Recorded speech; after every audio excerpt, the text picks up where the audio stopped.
Dish. As always, I'm Jalen Russell, joined again by Jalen Gray, giving you the latest from the NBA.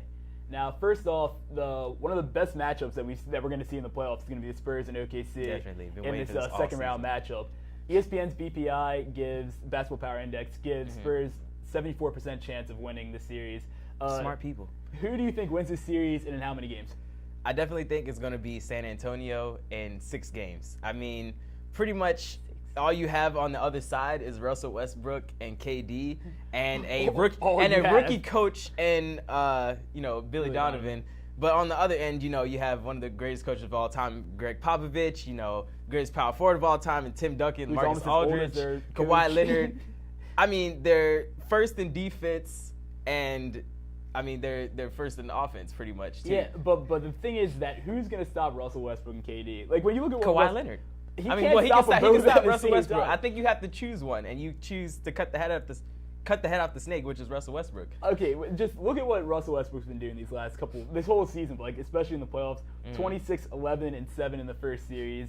KD was throwing in 26 points a game in that first series, and Nez Cantor quietly is 11th in per this year because he's getting all those dump offs because people keep trying to come up on Russell Westbrook and he just dumps it off and he's getting easy buckets. I just think this offense is extremely potent. And then you've also got guys like Ibaka and Andre Roberson and by offense, Anthony I think Morrow, you mean Russell Deion Westbrook Waiters. and Kevin Durant because the rest of that team has to show up. But that's the thing. That's a lot to stop because they are a very fast team. They're a very quick team. And I think matchup-wise, they're not a good look for guys like Tim Duncan, Tony Parker, Manu Ginobili, who are kind of getting up there in age and aren't going to be able to stick with these guys. If this turns into anything like a track meet for any of these games, I think OKC gets that game, and that's why I have OKC winning in 7. Yeah, but the best defense sometimes is a good offense, and I think that San Antonio is smart enough to realize that they can't run up and down with OKC, so they're gonna get good shots, take their time, and make a lot of shots, a high percentage of them, and slow the pace down. Yeah, well, if they could do that, they're definitely gonna win. It's a big if. I mean, Russell Westbrook pushes the ball pretty hard, but that's all we have on that topic. Moving on. It's looking like Portland might actually get out of the first round against the Clippers with that injury against Chris Paul or the injuries to Chris Paul and Blake Griffin. Yeah, my condolences to Clippers fans. Yeah, for real. But they'll also be playing against the Warriors, who lost a very big piece of their team. Steph Curry is out for at least 2 weeks with a sprained knee, and he's getting reevaluated in 2 weeks, might be longer. Do you think the Warriors can still pull off that second round victory against Portland if he's not playing? If Steph doesn't play a single minute? I definitely do. I don't think they need him. I don't think you win 73 games without being a great team and that not being, the product of one person. You can be a great team, but it can revolve around a single guy. And of course. He had a great season, a historical season. Like, one of the best of all time. Yeah. And I think the way But their team also, is the greatest team. Well, that's maybe true, but how time. much easier is it to get open shots and look good if you have a guy like Steph Curry who's drawing 2 or 3 guys every time he touches the ball?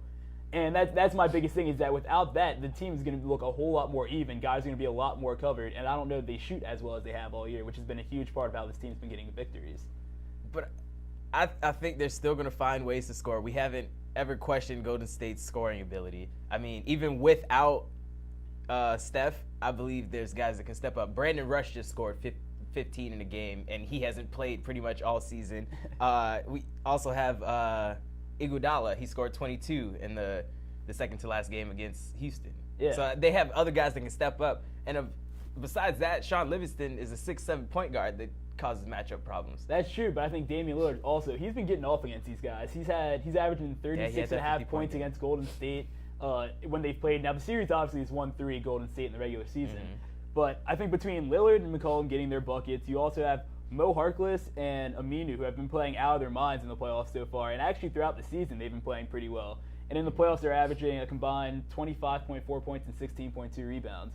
And they're against a big front court, too. So if they play an undersized front court against Golden State, who knows? I think they can eke it out. And I think that, especially if Steph doesn't play and they don't have that offensive production, I think that Portland has a chance in 6. But that's the thing. I think their scoring will still be there. I think they'll still find a way to score more than 100 points. And then on the other end, they'll be able to prevent Portland from scoring. They're 5th in defense as opposed to the Blazers, who are 20th in defense.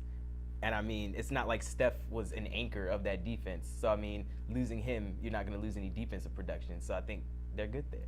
We'll have to see if they can make up for it on the offensive side without Steph, who's averaging 32.5 points against Portland this season. But that's all we have for you guys this week. Thanks for watching. Have a good week.